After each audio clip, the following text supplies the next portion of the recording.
Welcome to the Cloakroom with Peter Roskam. Former Congressman Peter Roskam leads Baker Hostetler's federal policy team. Through interviews with leading members of Congress, Peter provides an insightful firsthand view into the latest policy and political debates on Capitol Hill. In today's episode, Peter is joined at the 37th Annual Legislative Seminar in Washington by his Baker Hostetler colleague, former Congressman Heath Shuler, and Congressman Brad Schneider, a Democrat from Illinois. Schneider was first elected in 2012 to his suburban Chicago area district. He serves on the Ways and Means Committee, which has jurisdiction over tax, healthcare, and trade policies. Schneider also serves on the Foreign Affairs Committee, where he has been active addressing competitive threats from Russia and China, as well as promoting U.S. interests in the Middle East, and in particular, the U.S.-Israel relationship. Peter, Heath, and Congressman Kerry discussed taxes and U.S. foreign policy. Let's listen in to the Cloakroom with Peter Roskam. Well, thank you for going beyond the call of duty in terms of hobbling here. I hope this is a quick remedy. I'm happy to do it. The one thing I will apologize, my casualness, I can't get my suits over my cast, and all I have found is a fleece sock, and it was way too hot to cover my toes. Oh, well, Brad, thank you for coming. I really appreciate it. And you and I were part of the Illinois delegation. You're still there, and you represent an area of Chicagoland that's really lovely, the North Shore.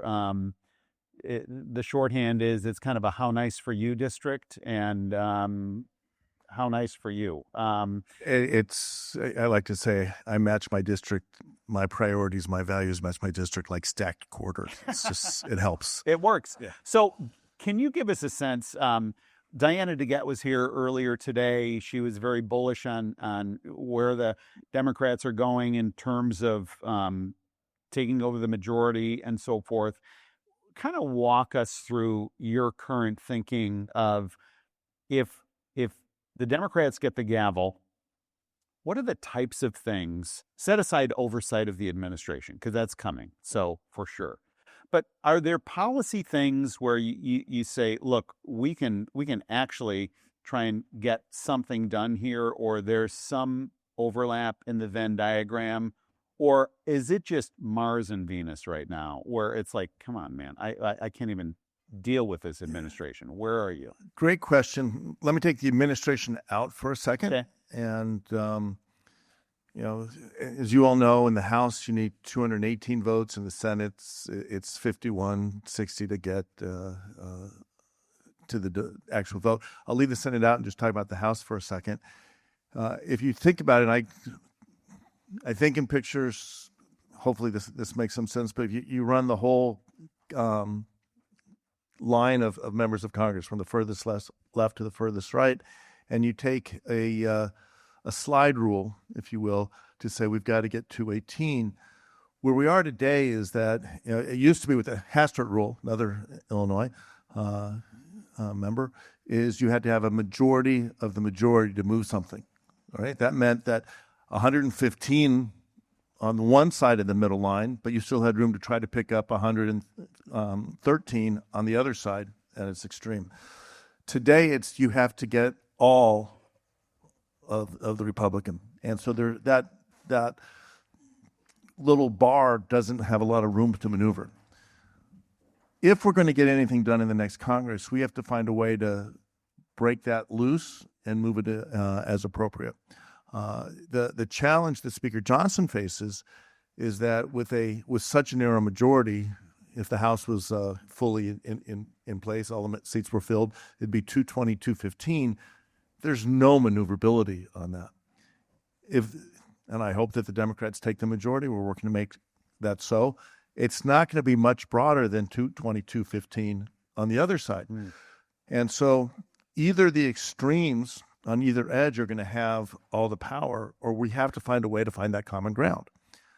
I know, and you were on Ways and Means, I have the privilege of being on Ways and Means. We were a lot younger the last time we had real tax reform that went through. But that was bipartisan tax reform in the 1990s, and it stood the test of time. If we're going to have any legislation that can stand the test of time, that's not going to go back and forth with the pendulum swings, it has to cross that middle line and move that lever. And that's what I hope we can achieve in the next Congress. And I also believe that's the only way we can force the president's hand. He's going to use his veto pen. But if we have bipartisan legislation that has Democratic support, Republican support, and the support of the public, we might be able to get some real progress on issues, whether it's tax reform in a responsible way. We can't sustain $40 trillion of debt. It can be, maybe in this moment we can actually have the real immigration reform that we've been trying to do for 3 decades. Let me press in on that vision, because I think it's a helpful one, that illustration of the continuum. So it seems like, upon reflection, one of the difficulties of the Hastert rule, the Denny Hastert thing that said, I'll get a majority of the majority and then we'll move forward, it was the premise that the rest of the majority would vote for his program. That's not live today. You know what I mean? Now to your point, you've got to get 100% of the majority, or 99% of the majority. So what you're contemplating is to say, look, Jeffries will be our speaker. We're not going to be throwing the speaker out if he looks at us the wrong way. And we're going to be able to put together maybe bills that get more than 218 votes because, maybe 300 votes or something. Is there an internal culture within the Democratic caucus that is tolerant of that? Or are you an outlier? Is like the Brad Schneider disposition like, hey, you know what I'm saying? Yeah, no, this is where I'm absolutely not an outlier. I chair the New Democrat Coalition. Those are the moderate Democrats. And, my view, moderate is a style more than a position. But we're 114 now. David Scott passed away. But we're a majority of the Democratic caucus. And I think you start there. I'm going to use Illinois as the example. Is Bob Michael, was he in your seat? No. He's the Abe Lincoln seat, Darren LaHood's seat. So you have Bob Michael, his whole career was in the minority, but working to get stuff done. In my seat, not immediate predecessor, but John Porter had my seat for 20 years. When I came here, I'd never run for office before for anything. My joke was I ran for head of household in 1989 and lost, and it took a long time to recover. But I came in 2013, and John Porter was one of the first people to take me under his wing. And he's a Republican, I'm a Democrat, but we shared, again, you're talking about our district, we shared far more in common than where we disagreed. And I think that is the tradition you see from Illinois to a great extent, but across the country. There was the Tuesday group, now the Republican Governance Group. I would like to see them in the minority. I have my bias, but in the minority with confidence to stand up and say, this is what we're fighting for. We're not going to get everything we want, but we're going to get more than if we turned our back and got nothing. And that's what we've been doing in the New Dems, is trying to fight on that issue. Let me turn to tariffs. There's been a reluctance on the Republican side for members of Congress to challenge the president on his tariff worldview, even though they're really pretty uptight about it. A lot of them are very, very concerned about it. You're not going to have that restraint, just in terms of being afraid of what Donald Trump's going to do. What would be your tools? How would you approach the tariff question? It's complicated. On the one hand, there's the China tariffs that President Biden kept in place, and that there seems to be kind of a growing recognition that, look, this is a competitive power and there's malevolence there, and we need to have a bulwark against the types of things that they're doing. On the other hand, like Canada, you know what I'm saying? So how would you approach that? I'm going to answer a different question first. Okay. And it is, how do we restore the checks and balances that the founders envisioned? That's the most important thing. And as members of the House, we like to say that we are one of three co-equal branches. only in the sense that Article 1, we come first, so we're the first of the co-equal branches. We need to get back to that. And that has been power that has been ceded to the executive branch long before we were in politics, long before we were born. We need to start pulling that back. And one of the areas that I think will be clearest to do so is tariffs.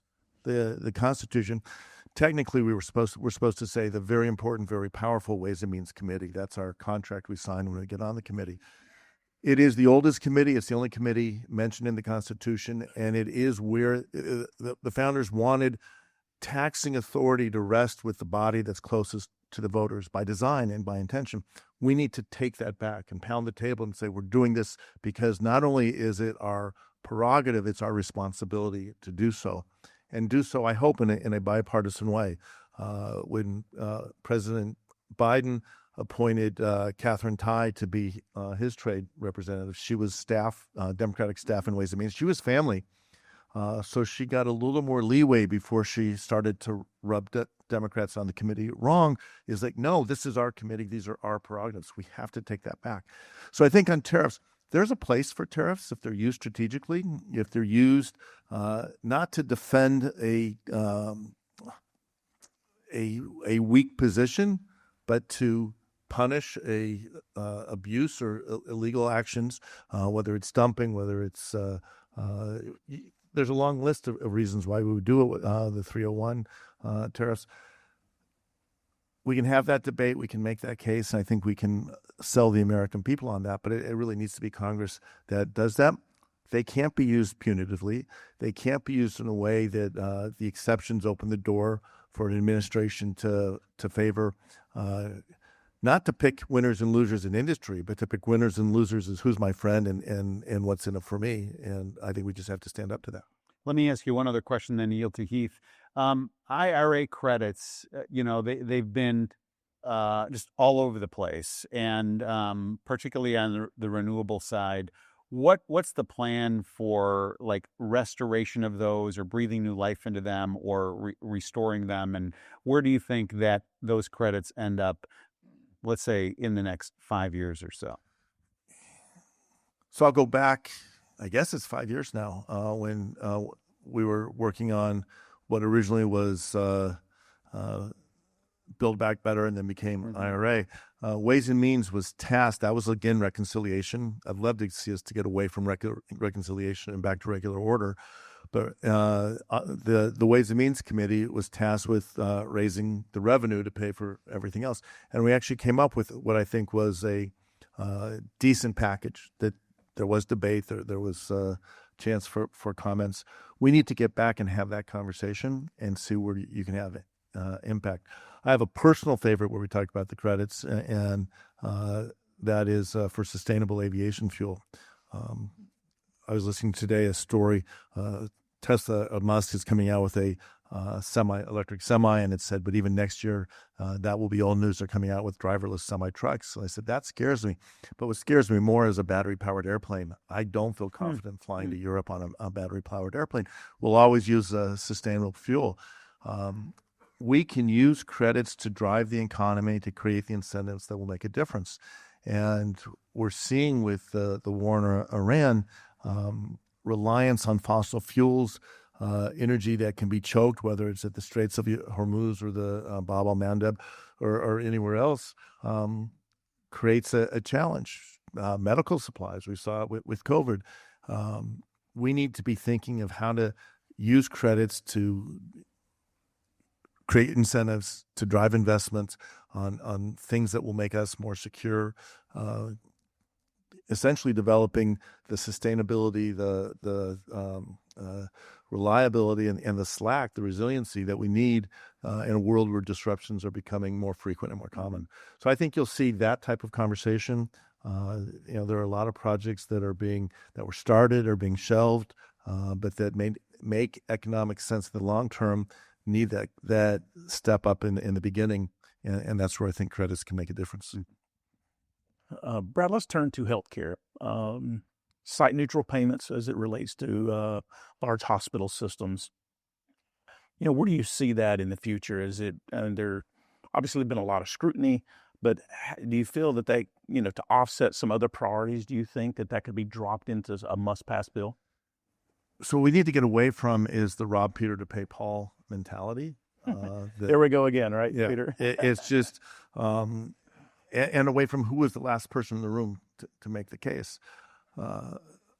I'm actually going to use so I had foot reconstruction surgery. It was major surgery that at the end of the day is probably going to run up a bill of $100,000, of which about $2,500 is coming to me is my bill, is what we think so far. I can't tell you what's involved in that, but I now have an opportunity to dig deep and see. And I was overnight in the hospital, and then going back and forth, there'll be physical therapy. It's a case study of what everyone is going through or will go through at some point in this country. The reason healthcare is such a hot issue in the elections, and it has been for so long, is because every one of us knows that we're one step away, pardon the pun, from a health emergency. And, thankfully a health emergency no longer puts people into bankruptcy, but the system, the prices keep going up. When I had my first business in 1997, and we started out paying 100% of our employees' health insurance. And by the time we sold the business in 2003, they were sharing, I can't remember if it was 5 or 10% of that. That was a hard decision. And it was about $6,000 per year per person. That number has gone way up. In fact, when I first came in 2013, the number was, we were spending $10,000 a year healthcare per person. That was an easy number to do math. I think that number's it's much higher today. And we're 18% of our economy is going to healthcare. We have to figure out how to bend the cost curve, but you need hospitals. I was meeting with some of the hospital CEOs in my district. 2 actually of them are nurses. And one of them said, the only reason you stay in a hospital is because you need nursing care. And I thought that was an interesting point. The cost of maintaining what you need in a hospital is very different than an outpatient surgery. I had shoulder surgery. I'm an orthopedic mess. I had shoulder surgery in 1988, stayed in the hospital 2 days with a long scar. Today, that surgery is arthroscopic and you're out within an hour. It's outpatient. Probably should, I don't know what the cost would be comparatively, but that's pushing that cost out. What I had on my foot, obviously, you need a hospital. If you have cardiac issue, you need a hospital. We need to make sure we're maintaining all of those. I have a Trauma One hospital center in my district. That is a different situation than a community hospital, obviously. How do we maintain those costs? And the debates of we'll take it from here or take it from there. There is an MRI in a hospital is different than an MRI in my doctor's office. The overhead is different. How do we price that? But we shouldn't be punishing anyone, and we shouldn't be punishing patients. That's very good. 2 of the major subcommittee leadership roles are under a really difficult and challenging primary. Mike Thompson from California, a moderate Democrat. How does the party look at, try to maintaining that leadership and experience role that they have versus looking at some of the kind of a newer generation as that's played out? How do you look at it? How does the party look at it? And how do you defend to keep a Mike Thompson with a tremendous amount of respect on both sides of the aisle, and certainly has a tremendous amount? A very loaded question. I'll touch first on ways and means in the subcommittees, because there's going to be a lot of change, as you noted. Richie Neal will continue to be the leader. There's no challenge there. He's an amazing chairman and now ranking member. Lloyd Doggett is number 2. He's chair of health. He's retiring, so that seat's going to be open. There's talk that Mike Thompson may move over to that seat. That would open up tax. Danny Davis has a gavel. He's retiring. And then he's mentioned both Mike Thompson and John Larson are facing primaries. Yes. So you can potentially have a lot of change in that. The process and ways and means would be smooth. On one hand, there's continuity. The people who are next in line have been on the committee a long time. I'm in my fourth term already on the committee, and I'm still in the front row. Next year I'll be on the top row. But if the Democrats take the majority, they'll pick up 8 seats simply by the flip of the ratio. And then I mentioned there's 4 retirements, Dwight Evans and Stacey Plaskett. There'll be 12 new Democrats on the Ways and Means Committee next year. And I was saying this earlier, the Ways and Means Committee, and you'll vouch for this, you land on this committee and you are on a vertical learning curve, and you basically live on that vertical learning curve the rest of your time on that committee because there's so much going on. There's going to be a lot to learn. So that experience is critical. So that if there are changes, if Mike Thompson moves to health, he's been on the health committee, but I don't know if Linda Sanchez, who right now is doing trade, would move to something else. You have, I think next in line is Terry Sewell and Susan Delbenny. You have a lot of shift, but there's a lot of experience. Take it back, pull out the lens a little bit further, and the committee chairs across the top, the Democrats do not have term limits. I don't know when the Republicans put them in place, but Republicans have 6-year term limits, and that creates a lot of dynamism. There is a lot of sense that dynamism is good, that we'd like to see that in the Democratic Party, and there's a lot of respect for the tradition and the understanding that in many cases, people who are chairs today came in, they were the first, whatever they mean, they were first of blank to ever serve in Congress, first African-American from their state, first woman, first whatever. They were really trailblazers. And so I don't know that there's much appetite in this moment to move to something like what the Republicans have, but I think there is discussion that we need to create opportunities for members who come in, not to wait. I will be the chair of Ways and Means in 2048 is what it looks like. It's a plan. It's a plan. Let's shift out and go global. You co-chair the Abraham Accords Caucus. You've been a strong supporter of the U.S.-Israeli relationship, like I have. Can you give us a foreshadowing, setting personalities aside, setting Prime Minister Netanyahu aside, setting Donald Trump aside, looking at Yair Lapid or whoever it is that's going to be leading Israel in the days and months and years ahead?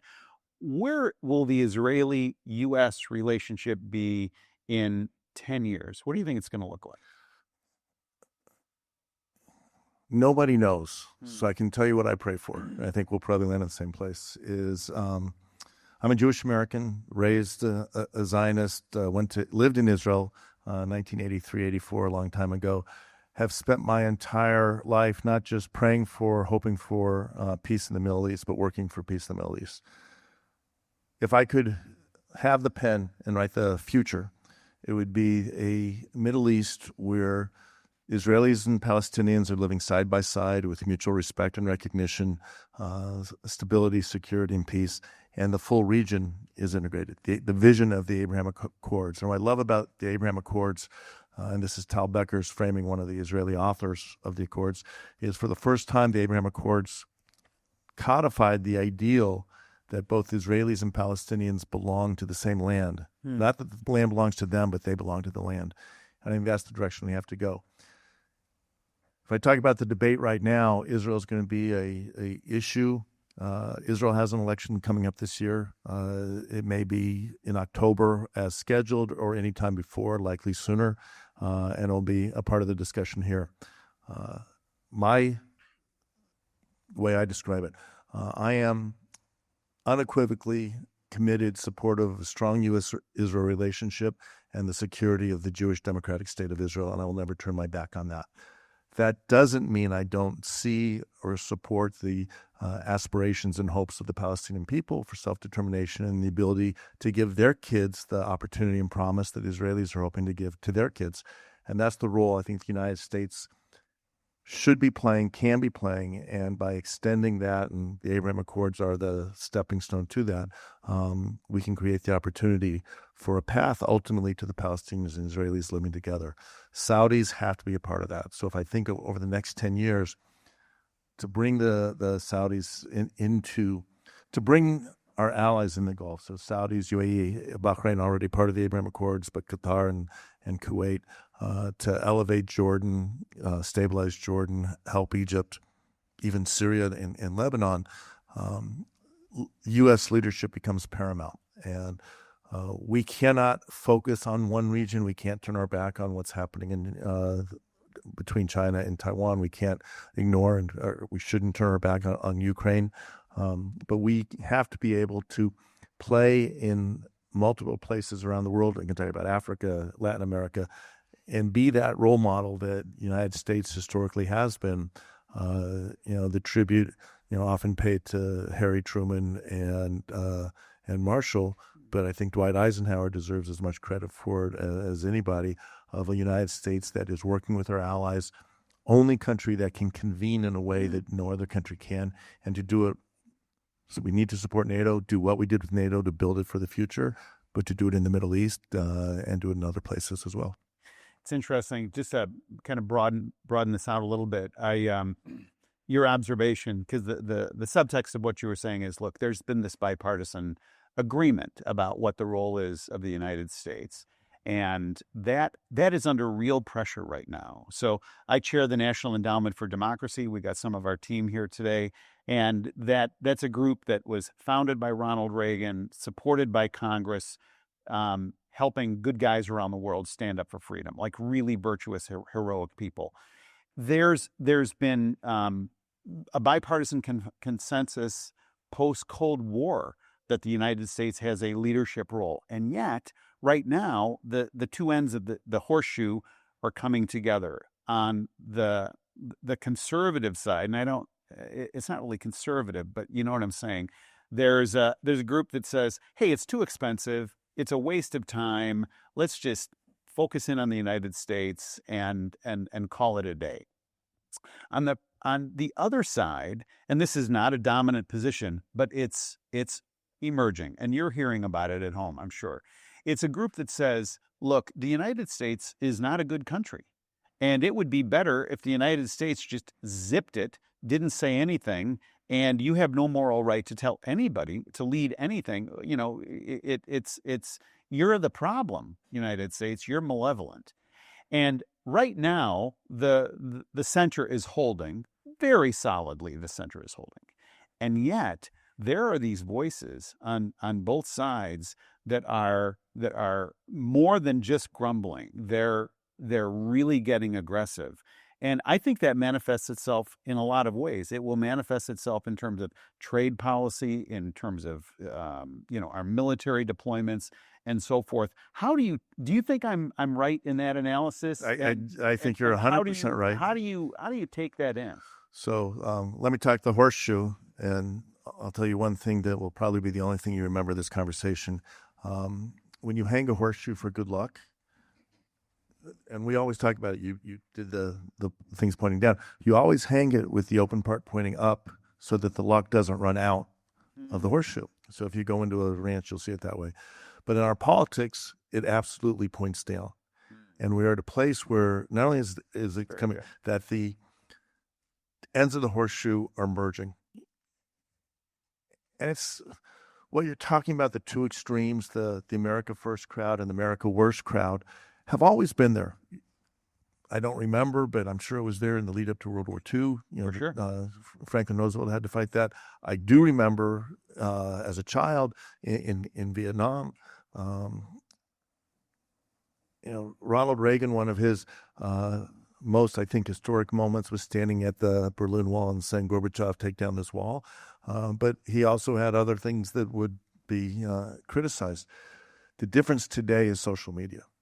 And not social media by itself, but that our adversaries and our enemies are able to use social media to feed and fuel those two ends, and they are the energy that is fusing that. So I've only been catching little clips, and I'm going to jump to a different story, but the tragedy in San Diego of these two teenagers who killed 3 people at a mosque in San Diego. What I've picked up in just catching news between things is they were 17 and 18, so they're kids. radicalized online. They meet online. Mm. And I don't know who it was that radicalized them, but it's pretty safe bet that much of what they were reading and digesting is generated by bots, organized by foreign entities, whether it's Russia, Iran, North Korea, it could be anybody, Al-Qaeda. These are the threats we face. What we have, I think we have to get back to is educating our young people to be back in that center. Mm-hmm. The idea that foreign policy stops at the water's edge. We talked about Illinois, folks like Bob Michael and John Porter, Everett Dirksen, Rostenkowski, Abe Lincoln. We've got a long list of important people coming from Illinois. But two of the people I grew up admiring the most, I grew up in Colorado, not in Illinois, but Scoop Jackson and Howard Baker. Right? Those are people, good friends in the Senate. We need those statesmen again. And unfortunately, we're not seeing that from the administration. We're not seeing that. I was on the Foreign Affairs Committee my first term. Really was the term before I got there. You had folks like Howard Berman, and on both sides of the aisle who were very serious and took it very seriously. And today, like so many committees, it becomes the sopping for how do I go viral, social media. Well, Congressman Brad Schneider, you've given great insight and a great perspective, and I really appreciate you taking the time and your friendship. Thank you.